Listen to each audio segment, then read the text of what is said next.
At my own graduation, my dad slapped me in front of everyone. "You don't deserve that degree," he spat. My mom screamed, "You're just a failure in a gown." But they had no idea what I would do next, not a single clue. I stood in my small apartment, adjusting the heavy crimson robe borrowed from the university. It was 7 o'clock in the morning, and the light filtering through the cheap vertical blinds cast striped shadows across the worn, two-seater sofa. The fabric of the gown felt scratchy and far heavier than it should have, not with actual weight, but with the pressure of years. It felt like it carried every grueling double shift, every late night laboratory experiment completed in solitude, every meal I'd eaten quickly standing up, afraid to waste a moment. I was Destiny Monroe, and for 23 years I had been the silent, ever present afterthought in my own family. My mother always referred to my older brother, Evan, as born special. He was the kind of child, she insisted, who deserved every opportunity, every public praise, and every sacrifice, large or small. I, on the other hand, was simply something else. I was the quiet helper, the shadow who learned early that you never expected anyone to show up for your school performance or your science fair. I remember vividly being hospitalized with severe pneumonia when I was 10 years old. For 3 days, I stared at the sterile white door of the room, waiting for them to walk in, even just for 5 minutes.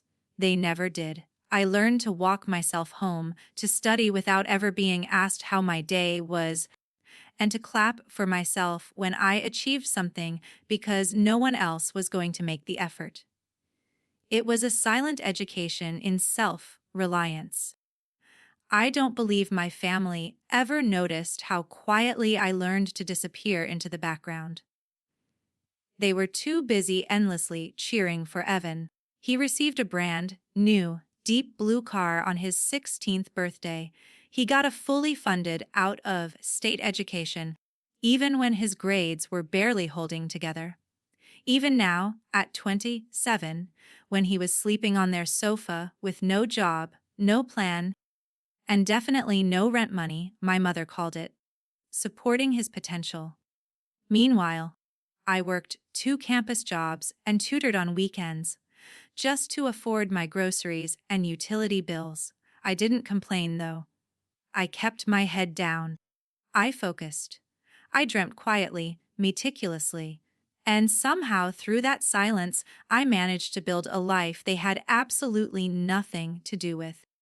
That morning, as I finished dressing, I picked up the honor cord I had earned through years of academic awards and relentless focus. The gold shimmered brilliantly when the sunlight hit it, and for one solitary, irrational second, I let myself imagine something different. I imagined my mom smiling at me with genuine pride. I imagined my dad patting my shoulder, his voice rough but kind. I imagined Evan joking that he always knew I'd make it. It was a fragile, dangerous fantasy. The moment I approached them outside the university stadium, reality snapped the illusion clean in half, like a brittle piece of dry wood. My mother barely looked at me, her eyes already scanning the crowd. "That rope around your neck," she scoffed, tilting her head toward the honor cord. "Is that really necessary, Destiny? You aren't trying to show off, are you?" My dad didn't even greet me before he let out a loud, theatrical sigh. "Just keep things simple up there," he muttered, adjusting his tie. "Don't embarrass us." Embarrass them. The sheer irony of the statement was a metallic, bitter taste on my tongue. All around us, students were hugging their families, crying, beaming, posing for endless pictures as if these were the treasures of a lifetime. And in the middle of all that palpable joy, I stood with the two people who had spent more than 2 decades reminding me that I was simply not worth celebrating. Still, I swallowed the familiar, sharp ache and tried to anchor myself. Today, I told myself, was bigger than them. I needed it to be. I swallowed the bitter taste from the humiliation outside the stadium, forcing my spine straight. It was necessary to ignore the irony, necessary to breathe past the shame that tried to root me to the spot. I kept telling myself, today is about me, not them. But the closer we got to the entrance, the more the air around my family seemed to curdle, thickening with their resentment. My dad walked several steps ahead of us, his hands shoved deep into his pockets, his jaw set hard as if he'd been dragged here against his will by some invisible chain. My mom, meanwhile, was obsessed with Evan's collar, fussing over him and swatting his hand away as he scrolled through his phone. She was barely acknowledging that this entire momentous day had anything to do with me at all. I attempted one last time to act like a normal family. As we reached the photo area near the entrance, I tried to stand beside them for a picture. Avon didn't budge an inch. Destiny, seriously? He muttered, not looking up. Not everything has to be some big moment. My mom immediately jumped in, already annoyed. Your brother just woke up, Destiny. Don't start. I stepped back, the heat of embarrassment rising fast to my cheeks. Around us, dozens of other families were taking pictures, their faces alight with pride, capturing treasures they'd frame forever. I saw moms wiping happy tears, dads failing spectacularly to hide how proud they were. One young girl held a handmade sign with glitter letters spelling, "You did it?" The exact kind of simple sign I used to make for myself when I was a kid because there was never anyone else who would. I leaned against a marble column and reminded myself to keep breathing. Inside the stadium, I filed into line with the other graduates, the heavy gold honor cord warm against my neck. I listened to the sounds around me. Ahead, a girl whispered excitedly into her phone about how her parents had arrived hours early just to secure front row seats. Behind me, a guy kept nervously turning, his eyes scanning the rows to check if his dad had made it to the stadium in time. Every tiny, ordinary moment around me felt like a quiet, insistent reminder of what I never had and what I was still craving. Then, my father's voice cut sharply through the low roar of the crowd. It was a cold sound, authoritative. He approached the barrier that separated the guests from the graduates. "Destiny," he said sharply, beckoning me over with 2 fingers, the casual gesture making me feel instantly like a disobedient child being summoned. I stepped closer, my heart tapping a nervous rhythm against my ribs. He looked me up and down, his eyes cold, evaluating, entirely devoid of warmth. "Keep your speech short," he instructed, his voice low. "Don't try to make it emotional. No bragging. This isn't about you." My breath caught in my throat. "Dad, it's valedictorian," I whispered, the words trembling slightly. "I'm supposed to speak." He leaned in, dropping his voice low enough only I could hear the devastating words. "You don't deserve that degree." The sentence didn't register at first. It just hung there in the air between us, heavy and poisonous. I stared at him, unsure if I had misheard, hoping I had. But he didn't blink. He didn't flinch. He just let the words hang there like a final verdict he had been waiting years to deliver. Something inside me went completely still. Behind him, my mom rolled her eyes at my stunned, frozen expression. "Oh, don't make that face," she said, impatient. "Just get through this, okay? And try not to draw attention." Draw attention. At my own graduation, As the top student in my class, I stepped slowly back into the line, gripping the edges of my gown to steady myself, my head suddenly light. The stadium lights brightened, casting long shadows across the rows of chairs. The music swelled. Names began to echo through the loudspeakers as graduates stepped forward one by one. My palms were damp, my throat tight, but beneath the familiar nervousness, something new flickered. It was sharp, metallic, and utterly undeniable. Not anger, not yet. It was awareness. I had spent my entire life excusing their cruelty. I had translated it into simple stress, justified it as parental disappointment, or tried to write it off as simple misunderstanding. But in that absolute, concrete moment, hearing my own father tell me I did not deserve the thing I had fought hardest for, the truth pierced through all the layers of denial. They weren't afraid I'd embarrass them with my achievements. They were truly terrified I would outgrow them. Stepping onto the stage felt like rising from the floor after a long period of quiet subjugation. I was fueled by the cold clarity of my father's whisper. "You don't deserve that degree." Every click of my heel against the wooden steps was a defiant punctuation mark against that terrible verdict.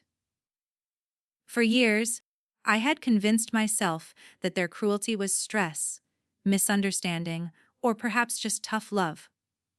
Now I knew the truth. They feared I would outgrow them, and that fear had hardened me more effectively than any love ever could. When my name was finally called, Destiny Monroe, valedictorian, the stadium erupted in a wave of applause that felt utterly disconnected from reality. For one brief, shining moment, I let myself believe the sound belonged to me, that I had earned every clap, every cheer, every hopeful face looking toward the stage. I climbed the final steps, the pages of my speech trembling slightly in my hand. The warmth of the spotlight was intense as I took my place behind the podium. My heartbeat was loud in my ears, but it was steady, no longer a frantic tattoo of nerves. I drew a deep breath, ready to deliver the opening line, ready to finally claim this moment of victory that was entirely, solely mine. And then everything fractured. A sharp, slicing voice tore through the noise, loud and unmistakable. It was my mother. "You're just a failure in a gown," she screamed. The sound was shrill, laced with absolute, raw fury, like a public accusation. A ripple of immediate confusion spread across the vast crowd of thousands. I froze, my eyes searching for her in the rows. Before I could even register her expression, a distorted mask of rage, my father moved. His movements were fast, too fast, like pure, consuming anger was physically pulling him forward. He pushed through the aisle, vaulting over the low barrier, and stormed up the wooden steps leading to the platform. He grabbed my left arm, his grip hard enough to stop my breath. And then, he slapped me. It was a sharp, open-handed crack across my face. The microphone, placed right at the edge of the podium, caught the sound like a gunshot, amplifying the cruel intimacy of the blow to every corner of the vast stadium. For a long, agonizing second, no one moved. The entire air of the event held its breath, suspended in disbelief. My cheek burned with an immediate, furious heat. My ears rang, the metallic echo of the crack reverberating over the quieted crowd, but my mind went terrifyingly still. I tasted something metallic, maybe blood, maybe fear, maybe just the cold, sharp taste of absolute finality. My father's face was inches from mine, his eyes blazing with a horrifying mixture of shame and self-righteousness. "I told you not to embarrass us," he hissed, his voice low but venomous. Embarrass them. My vision, moments before blurred by the lights, sharpened violently. The crowd became a hazy, indistinct watercolor. But his face, his anger, his complete lack of regret, came into razor focus. He wasn't ashamed of hitting me. He was ashamed that people had seen him do it. His image, their fragile reputation, was the only thing that mattered. Security rushed forward. I heard overlapping voices. "Sir, you need to step back. Sir, step away." My mother was shouting at them from the aisle, insisting they didn't understand, claiming I was the problem. Avon ducked his head down, trying to disappear into the noise, hoping no one recognized him. My long-sought graduation ceremony dissolved completely into chaos, all because of the two people who claimed they loved me. As two security guards guided my parents forcibly away, my thesis advisor, Professor Allen, hurried to my side. "Destiny. Destiny, can you hear me?" His worried eyes were blurred, not because I was crying, but because some fundamental part of me was collapsing inward, folding into itself like a badly made paper crane. But then, the final, crucial snap happened. Something deep inside me hardened, clicking into place. I straightened my back, ignoring the throbbing pain in my cheek. "I'm fine," I whispered to Professor Allen, though the word felt like a technical lie. Still, I finished. I walked across the rest of the stage, shaking the dean's hand with fingers that only trembled slightly. The audience cheered again, louder than before, a wave of desperate noise. Maybe it was pity, maybe outrage, maybe because they had just witnessed something truly unforgettable for all the wrong, devastating reasons. When the ceremony finally ended, I didn't search for my classmates. I didn't speak to Sarah or Professor Allen. I walked straight across the field, past the congratulatory tents, past the families, past the programs scattered on the grass. I walked straight to the administration building. I walked away from the chaos of the graduation field, the throbbing pain in my cheek a sharp, immediate reminder of what had just happened. My eyes felt wide and dry, holding a strange, cold distance from the recent trauma. I didn't feel broken, I felt as calibrated. The walk to the administration building was long, past the joyful groups of well-wishers and the celebratory music. I was still wearing the crimson gown, the gold honor cord bright against the fabric, but I moved with the directness of someone on a mission, someone who had just been given the final, devastating piece of a puzzle. The hall inside the administration building was blissfully quiet. The fluorescent lights hummed faintly, casting a pale, clinical glow on the tiled floor, a complete contrast to the hot spotlight I had just left. I found the financial aid window. The woman behind the desk, her expression neutral and wary, asked me what I needed. My voice didn't waver. It was steady, even stripped of any emotional tremor. "I want a printed breakdown of every single payment for my tuition," I said. "Every semester, every source. I need it itemized." She paused, looking at my formal attire, then at the faint, visible redness on my cheek. She hesitated for a beat, but then simply nodded, professionalism winning out over curiosity. "It might take a few minutes for the full printout," she warned. "I'll wait," I said. While I waited, I stood by the window, staring out at the campus. The truth, the one I had just been slapped with, was that my entire life had been defined by a narrative of unworthiness, a story that my parents desperately needed me to believe. My accomplishments, my degrees, my work, they were never celebrated because if they acknowledged my success, they had to acknowledge their failure as parents and, more importantly, their irrelevance to my life. A few minutes later, the woman slid a thick packet of paper under the glass. "Here you go. It's a comprehensive breakdown of all fund sources by semester. I thanked her, took the pages, and walked to a deserted bench in a quiet corner of the hall. I spread the papers out across my lap. Line after line of black ink confirmed what I had already suspected, what my father's violence had screamed, and what my mother's hateful words had sealed.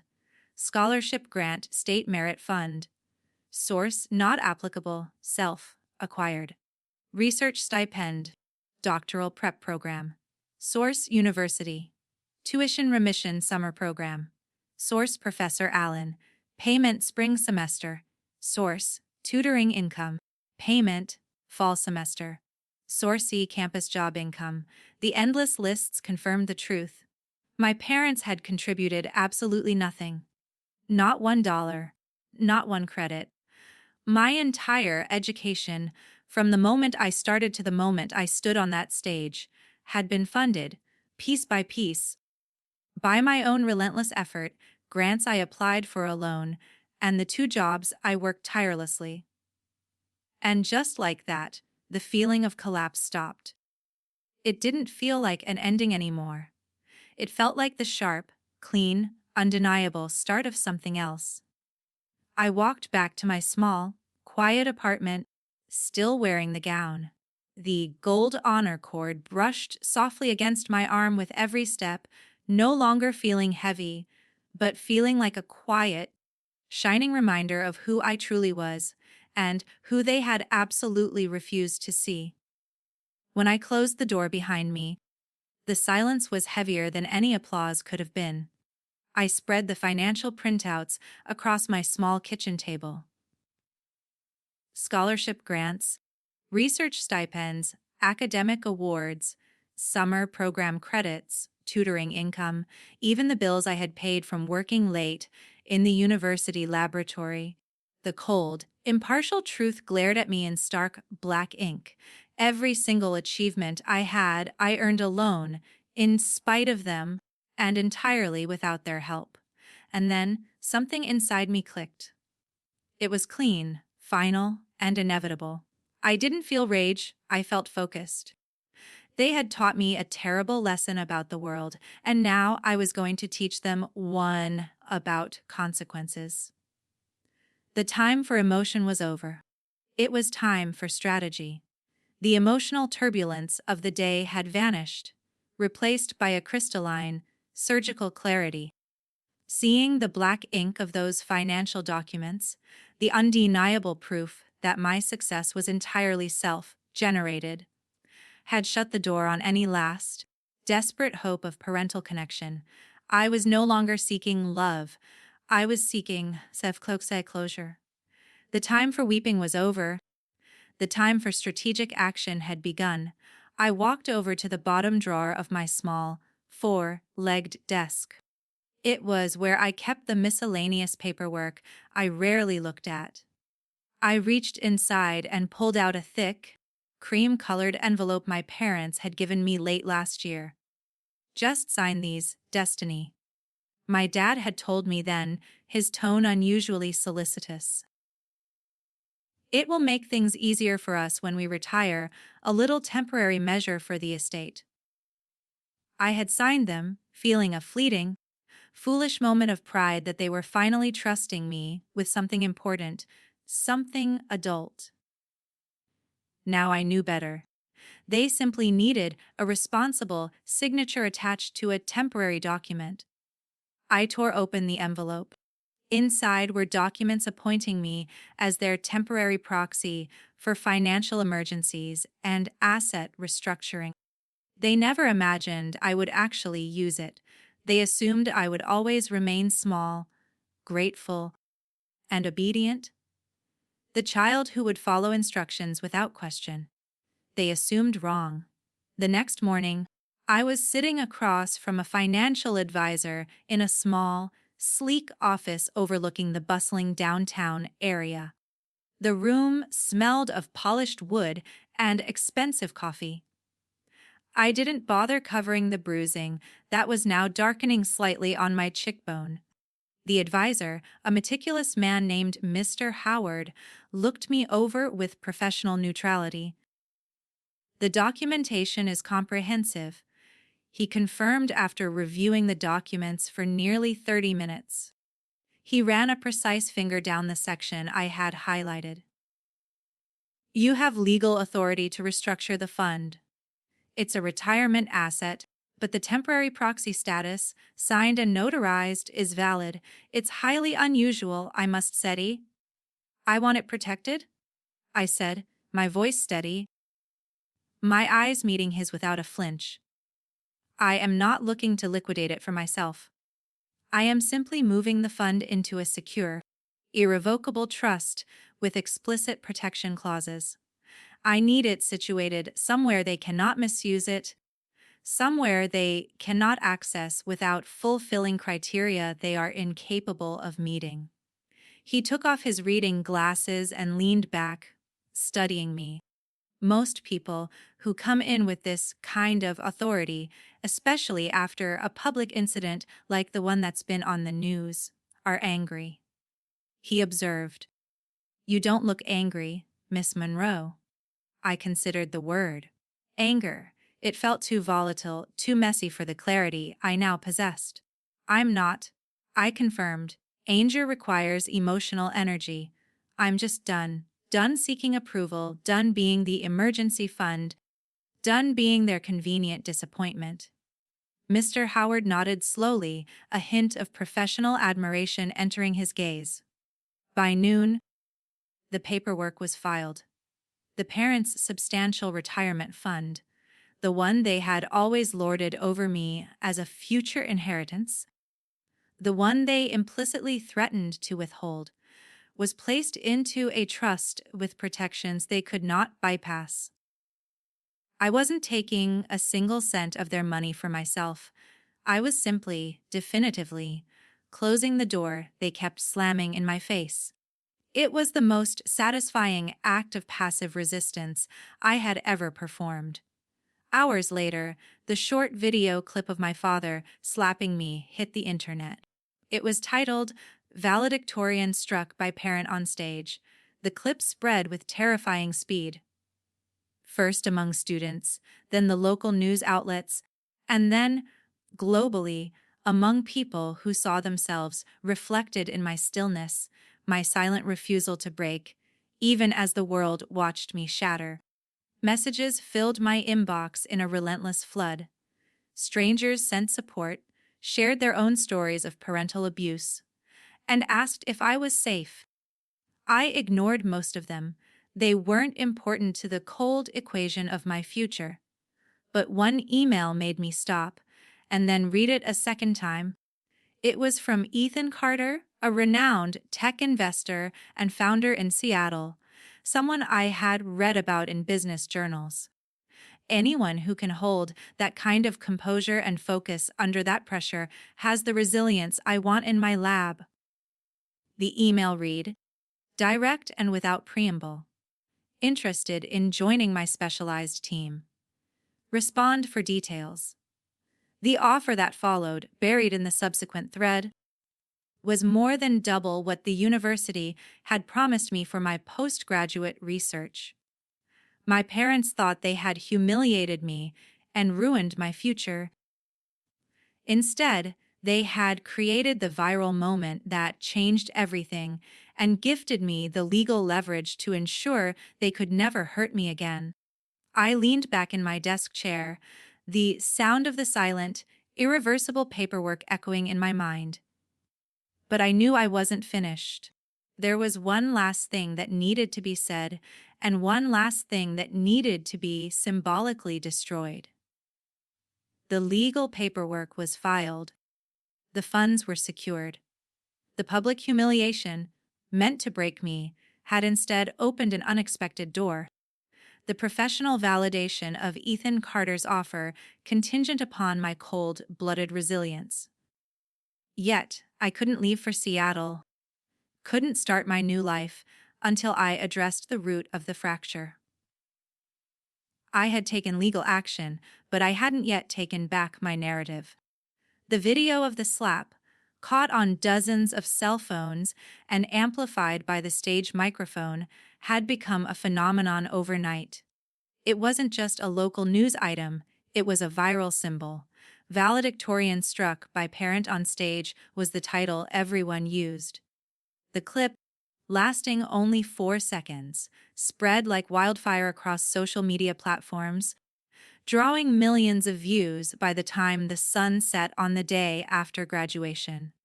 The comments and messages flooding my inbox were overwhelming, a constant stream of outrage and shared personal stories. I didn't care about the outrage, but the scale of the reaction, the millions of strangers who saw my stillness and recognized themselves, gave me a new kind of power.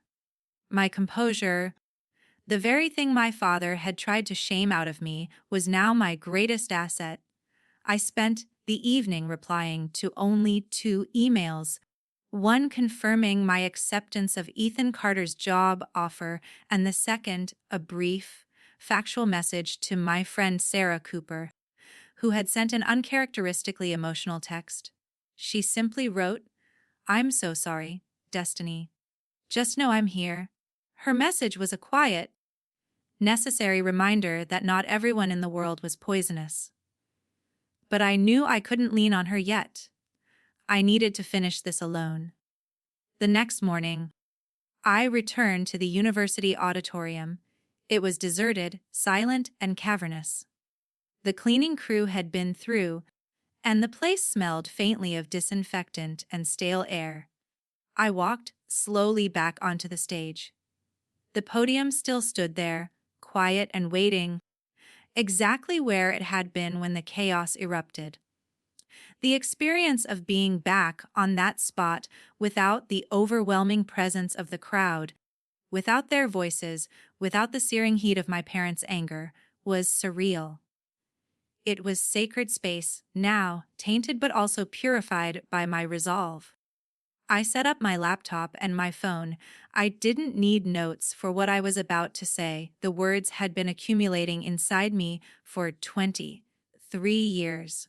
I pressed record and faced the camera, standing behind the silent podium. I was still wearing a simple black dress, the bruises on my cheek clearly visible in the harsh, focused light of the empty stage. I paused, breathing in the emptiness, feeling the cold air of the massive room on my skin. This was the true speech, the valedictorian address I was meant to give. My parents said I didn't deserve my degree. I began, my voice steady, clear, and projected just enough to fill the silence. So, let's talk about what I actually deserve. I didn't yell. I didn't cry. I didn't perform. I simply laid out the truth, layer by layer. With the calm precision of a prosecutor presenting evidence, I detailed the timeline of neglect, the constant favoritism towards Evan, and the expectation that I would remain small and obedient. Then I moved to the facts, the ones documented in the black ink of the university records. They claimed this day was embarrassing to them. I continued, looking directly into the lens. The only thing that was embarrassing was the fiction they constructed around my life. The scholarships I earned, the grants I secured, the bills I paid alone, they are the only contributors to this achievement. They are the only financial sponsors I ever had. I held up the thick packet of financial records I had obtained from the administration. I spoke calmly about the proxy documents they had asked me to sign, the legal loophole they created for themselves that I had now used against them. I explained in meticulous detail the nature of the trust I had established. I am not taking their money, I stated, making sure the point was crystal clear. I am not destroying their future, as some might assume. I am simply moving their assets into a structure that prevents them from misusing it and ensures they have a safety net they can't burn through. I am protecting the fund, yes, but primarily, I am protecting myself from being expected to rescue them when it's gone. I let that hang in the silence. It wasn't revenge, it was boundary setting. Backed by ironclad legality, I was making it impossible for them to fail downward onto me. Then, for the first time, I allowed a small, almost imperceptible smile. It wasn't a happy smile, but a final, determined one. "This is not about money," I said. "This is about control." I opened the bottom of the podium and pulled out the small, portable shredder I had brought with me. I held up the original, signed proxy paperwork they had given me last year. "I did what I was told and signed this document," I said, holding the paper up to the camera one last time. "Now I am declaring my absolute autonomy." I began feeding the paper into the machine. The sound was slow, deliberate, and final, a mechanical declaration of independence. They had no idea what I would do next. I said softly to the camera, echoing the private resolve I'd felt the day before. "But I hope they learned something from what I just did." I stopped recording. No drama, no yelling, just the truth served cold. The video hit the internet within the hour. It was quieter and longer than the viral slap clip, focusing on the calm truth behind the chaos. The title was simply "My Degree, My Dollars, My Divorce from Their Dysfunction." Within 2 days, it had surpassed 1 million views, proving that people weren't just captivated by the drama, they were hungry for the explanation. My parents didn't call it first. The silence lasted until day 3. I imagine they were attempting to coordinate a unified response, or perhaps still trying to force their way into the inaccessible trust fund. The first contact was a voicemail from my father. His voice was tight, thin, and entirely lacking in apology or humanity, focusing only on the lost money. "Destiny, send us the access code to the fund. We can't get in. This is illegal, and you will regret it. Stop being a spoiled child." No acknowledgement of the slap. No inquiry about my safety or well-being. No mention of the years of neglect. Just the demand for the password to the money I had just protected from their reckless spending. It was precisely the confirmation I needed that the legal move was the correct one. My mother's text followed several hours later. She, too, skipped the remorse and jumped straight to the entitlement. "Stop being dramatic, Destiny. Your father needs that password for his investments. We know you are exaggerating everything online." I considered my reply carefully. I didn't owe them an explanation, and I certainly didn't owe them a reaction. My victory wasn't in arguing with them. It was in the silence, in the finality of my decision. I chose one photo from my phone's gallery and sent it to both of them. It was a close-up picture of the portable shredder, still sitting on the university stage, the confetti of the destroyed proxy paperwork scattered around its base. It was a clear, simple message. The document they relied on was gone, and their control over me was irrevocably ended. I received a flurry of enraged, desperate messages after that, but I didn't read them. I simply activated the "Do Not Disturb" function on my phone and focused on packing. I spent the next 3 days eliminating the last ties I had to that city and that life. I subleased my apartment. I shipped only the essentials for my new life in Seattle: research notes, my laptop, my meager wardrobe, and the gold honor cord. I didn't feel sadness or triumph. I felt light, like an anchor had finally been hauled up from the muddy bottom of the ocean.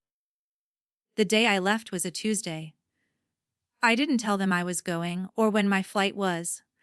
I didn't owe them that courtesy. I took a rideshare to the airport, carrying a single, slightly beat-up carry-on bag, standing in the terminal, waiting for the flight that would take me 3,000 miles west. I felt a deep, cleansing sense of relief. This wasn't just a job relocation, it was an exile I had chosen, an act of self-preservation. I was leaving the gravitational field of their toxicity. I settled into my window seat. As the plane taxied toward the runway, I pulled out my laptop and reread the job description Ethan Carter had sent. It was brilliant, modern, full of people who cared infinitely more about innovative ideas and rigorous problem solving than they did about appearances, family names, or social status. For the very first time in my life, I truly felt like I was moving toward a place where I would belong, not because I had earned acceptance through suffering, but because I had earned it through competence. The jet engines roared, and the plane lifted off, banking sharply toward the west. Below me, the city that held my past, the university, the auditorium, and my self-made degree shrank quickly. My physical body was leaving, but my emotional self had already departed days ago, the moment the shredder finished its work on the stage. They thought they had humiliated me into submission. They thought they had ruined my moment. But they had failed to grasp the central irony. By creating a public spectacle of their abuse, they had given me the final, necessary catalyst, a push that sent me flying directly toward my future, free from the burden of their expectations and their constant, corrosive disappointment. The bruise on my cheek was still visible, but it felt less like a wound and more like a stamp of authenticity. I was going to Seattle, and I was never looking back. Life in Seattle was clean, bright, and modern. My new workplace, under the exacting guidance of Ethan Carter, was everything the university was not, a meritocracy where ideas mattered more than pedigree. The first 3 months passed in a blur of coding, research, and long, exhilarating strategy meetings. For the first time, I woke up without bracing myself for someone's inevitable disappointment. I belonged here, recognized for my intellect and my resilience. The bruising on my cheek faded, but the memory, the clarity it brought did not. Then, they found me. One afternoon, after a particularly demanding sprint review with Ethan, I walked into the lobby of the corporate building and froze. My mother stood near the reception desk, twisting her small handbag, looking out of place among the sleek glass and chrome. My father hovered beside her, looking noticeably older, somehow deflated, his usual air of stern authority replaced by nervous fidgeting. The receptionist, a young man who had clearly recognized them from the viral video that had brought me to Seattle, gave me a silent, apologetic look. My mother saw me and immediately stepped forward, adopting a sickeningly sweet tone she hadn't used since I was 5 years old. "Destiny, sweetheart, we just want to talk." I kept walking, closing the distance but stopping a deliberate, respectful 6 feet from them. This was my territory now, my earned space. I looked at them evenly. "Now you want to talk," I said, my voice quiet but carrying the force of undeniable fact. "When there's no stage, no audience, no applause to drown out who you really are." My father cleared his throat, adjusting his jacket, trying to recapture some authority. "Your brother told us you exaggerated things online," he said, the lie hollow. "Really?" I replied. "Because the slap wasn't edited, the scream wasn't edited, and neither were your words when you told me I didn't deserve my degree." They flinched, but said nothing to defend themselves against the truth. They had nothing left to say. I reached into my briefcase and handed them a large manila envelope. "You can leave now," I said. "This is everything you need."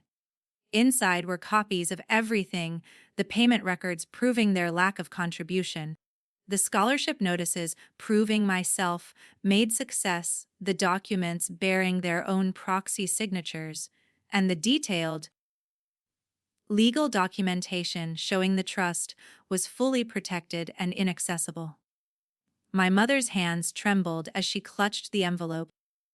"Why are you doing this to us, Destiny?" she asked, her voice cracking with self-pity, not remorse. I looked at her, entirely without malice. "I'm not doing anything to you," I explained, defining the boundary for the final time. "I'm simply stopping what you did to me for years. You taught me something important, even if you didn't mean to. You taught me that some people only love the version of you they can control. And once you grow past that version, they try to crush you back into it." Silence stretched between us, thick and absolute. They were beaten, not by my anger, but by my detachment. "You can leave now," I repeated, gently but firmly. "There's nothing left to discuss." They turned, defeated, their footsteps fading down the marble hallway until they were gone completely. I exhaled slowly, realizing this was the moment I had been walking toward my whole life. Not revenge, not triumph, but as freedom. The end of their script. 3 months after that encounter, I was at a research conference in Chicago presenting the early detection models I had spent years developing. Afterward, a dean from a large, respected institution approached me. "I watched your story," she said, shaking my hand warmly. "But your work speaks louder. Have you ever considered leading your own program?" I felt that same cold clarity I'd felt on the stage the day everything fell apart. Only this time, it didn't come from pain or defense. It came from us becoming who I was always meant to be. Chicago felt like a second beginning. I settled into my new role, leading a small team, mentoring students who reminded me of the young, invisible version of myself that had no one to believe in her. The final loose end was Evan. He reached out with a short, pathetic message. Our parents had kicked him out, blamed him for everything, claiming his return home had triggered the whole mess. He had nowhere to go, he said, and asked if he could stay with me. I didn't reply. Instead, I used a courier service to mail him a small, framed photo. It was a still image from the viral clip. The exact moment of the slap, frozen midair, a reminder of how cycles break. I framed that same photo on my new office shelf in Chicago, not as a wound to remember, but as proof that rising isn't always loud. Sometimes it's a quiet decision to walk away and never, ever look back. My parents still pretend none of it happened. Evan still waits for a reply. But I learned that freedom isn't granted. It is claimed, one boundary at a time.